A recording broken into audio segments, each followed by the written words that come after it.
Shiva!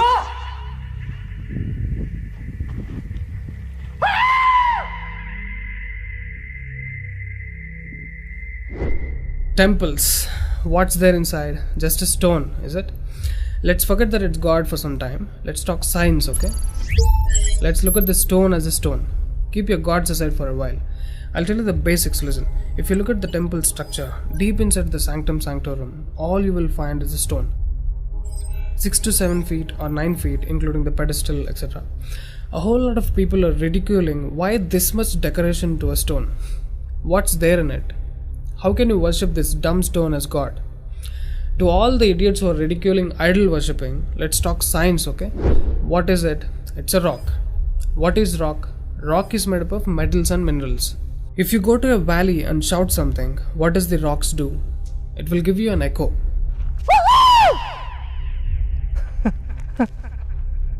It's an open place. The sound travels, hits the rock and throws it back. This phenomena is called echo and it's scientifically proven, everybody knows it. Depending on how loud you send the sound waves, accordingly rocks will throw back an echo. Every rock, that's why you will hear 2-3 sounds at different intervals. Visually you cannot see what's happening, but you can hear it.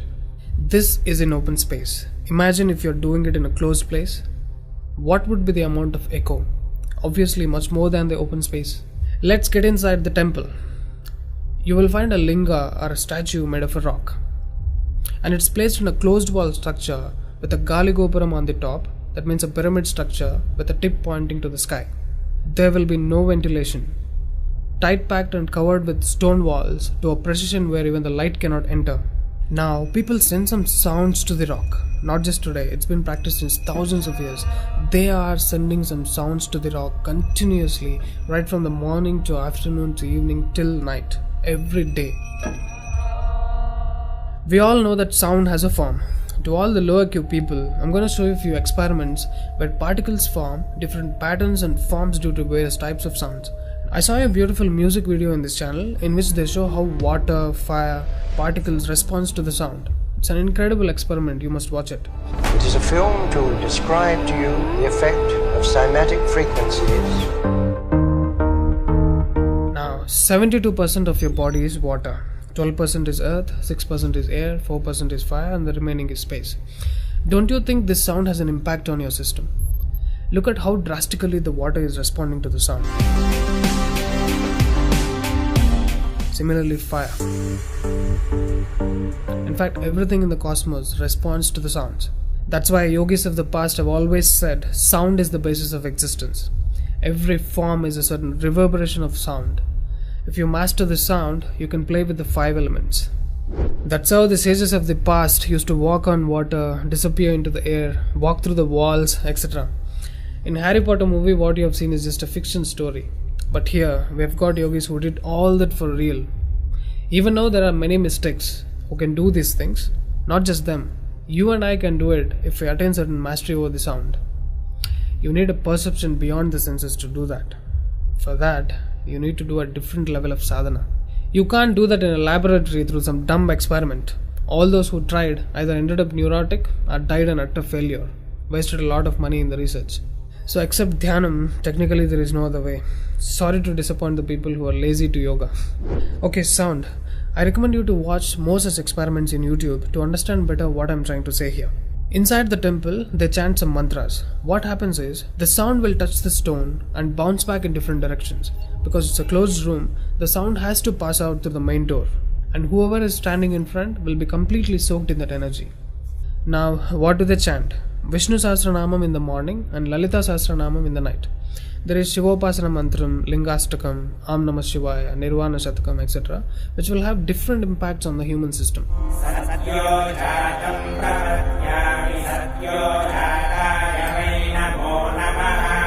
I really wanted to check what impact these sounds have on the human system. So I went to a neurosurgeon to really experiment and document the impact of these sounds on the human brain, the human system. I took my friend Rahul for the EEG test. It's called electroencephalography, where you can see the brain activity, the activity of the nervous system of a person on a computer. We played Lalita Sahasranamam to him. Sri. 3 Sri. Rahul, relax your face. ఒకసారి first నుంచి చెప్పు. Right.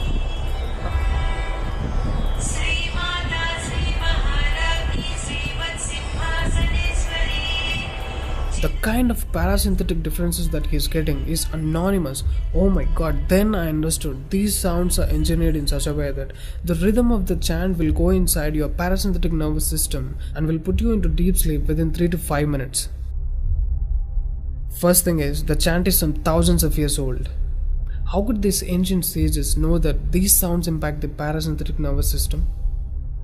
This they do it in the night. And in the morning they chant Vishnu Sahasranamam, the 1000 names of Bhagavan Vishnu. And again, these sounds are engineered in such a way that it will wake you up to a peaceful and refreshing state of mind. I'm sure most of you are suffering with painful wake-ups, with such an irritated mind that you can't sleep and you don't enjoy waking up. If you listen to Vishnu Sahasranamam in the morning, it will clear all these clutches in the brain and you will be super fresh when you wake up. Even today you can go and check in Tirupati temple. They will chant Vishnu Sahasranamam in the morning and Lalita Sahasranamam in the night. This is a clear science evolved and being practiced in temples. Even now in most of the temples they're still doing it without knowing why they're doing. I went and asked one of the priests in my hometown. He said, no, they're doing it since so many years. Or they will say something like, it's good for your health, you will get money, pregnancy, etc. This is one more reason why temples are ending up in ruins here. There is no one to talk about the science behind it.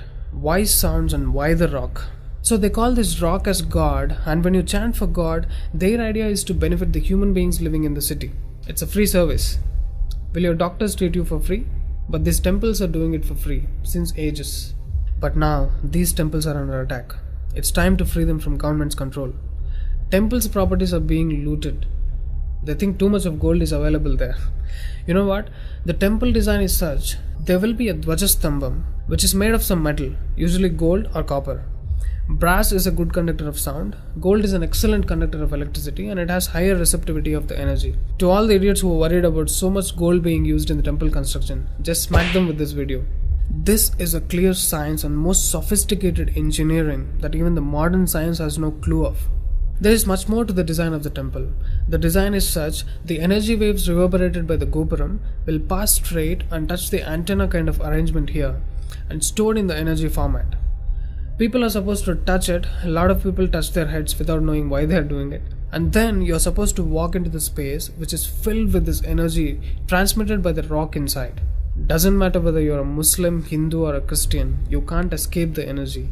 You will be bathed in the glory of that energy. You can actively feel the difference after you pass through the path. And this design is not there in a mosque or a church.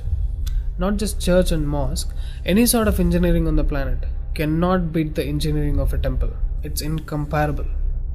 How many of you are aware of these sciences? Now what do you call the idiots who ridicule idol worshipping? Do you think they have got brains? Those who are urinating on the idols and those who are inspiring people to demolish temples, do you think they qualify to be human beings? The animal nature is still alive in them, or they must be living evils. Let me not end it here. I wanted to give it furthermore. Modern science is still in infancy when compared to the science and technology used in temple construction. I'm sure you watched Praveen Mohan's channel. He has done a mind-blowing work on temples. Watch these videos, you will get to know things which modern science has no clue of. These were constructed thousands of years ago. What was taught in your schools and universities in the name of science is a ridiculous crap. Today is a generation of idiots who do all kinds of drink and drug to put this body into sleep. What a circus they do. Any drunkard on the planet is a certified fool because you're ruining the system in order to rest it. When there is such a beautiful way to rest your system, you find drink and drug as an alternative is the dumbest thing to do. The government's encouraging drink in order to balance the income of the state, it must be the epitome of stupidity. What a horrible way to run a state.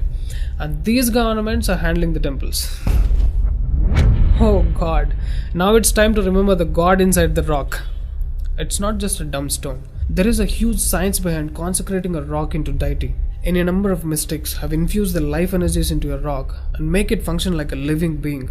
Sadhguru is the living example of a mystic who consecrated Dhyanalinga. You know what? For most people, it's not just a stone, it's a living being. There are devotees who can talk to the deity and get things done in the world. Low IQ idiots who got educated from the convent schools, or those who muddle their minds with all kinds of sacred books, cannot understand these devotional aspects of life. There are temples to solve every damn problem. Those problems which your doctors cannot solve. Your psychological imbalances, bipolar, neurotic, whatever. Now, these temples are in ruins. I get tears in my eyes when I look at the condition of these temples. These engineering marvels, which acted as powerful devices to communicate with the cosmos, download the energies from various places of the galaxies, are now in such a horrible condition. Idiots have no idea what these temples are made for. Worst, temples are under government's control. Temple funds are being misused like hell. Temple properties are being sold. Churches are being constructed in those places. Why? Can we all keep the fights aside and unite for the cause? Free temples from government control. Don't think your gods will come and save the temples. You should wake up and do something now. Wherever you are, whoever you are, whether you're a Muslim, Christian or a Hindu, please become a part of the movement. Free temples from Sarkar.